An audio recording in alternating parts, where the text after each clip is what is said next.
Assalamu alaikum students. Today we are going to study English grammar class 2 use of these and those। जैसा कि मैंने आपको पिछली video में बताया था कि these जो नज़दीक की ज़्यादा चीज़ें हैं उनके लिए हम these इस्तेमाल करते हैं और जो दूर चीज़ें होंगी वो उनके लिए हम those का वर्ड इस्तेमाल करते हैं। ठीक है, अब पहला है ये अनार हैं। ये मतलब किसका है कि ये नज़दीक की चीज़ें हैं।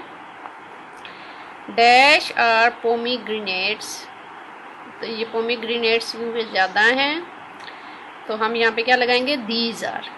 ठीक है, ये के लिए हम क्या इस्तेमाल करते हैं, दीज।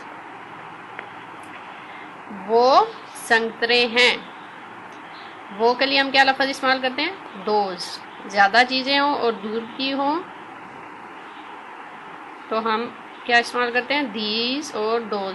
वो के लिए दोज और ये के लिए दीज, लेकिन ज़्यादा चीज़ें हों तो। ठीक है, ये आपने ध्यान रखना है।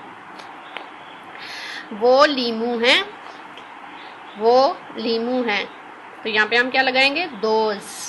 यहाँ पे क्या लफ्ज़ आएगा, दोज।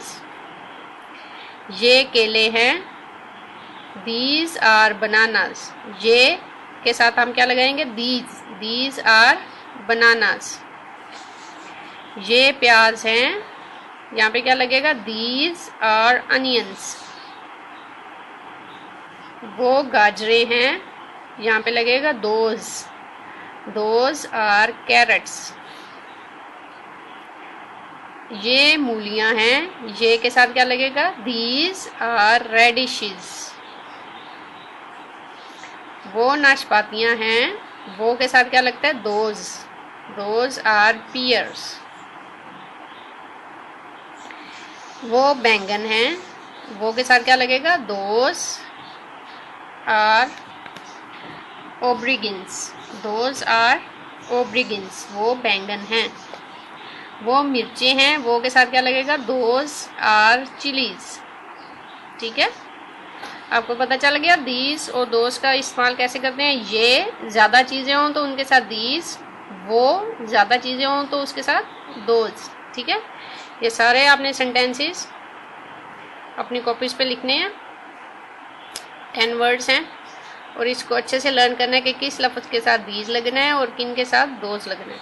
ठीक है, आज के लिए इंग्लिश ग्रामर का यही काम होगा। अल्लाह हाफिज़।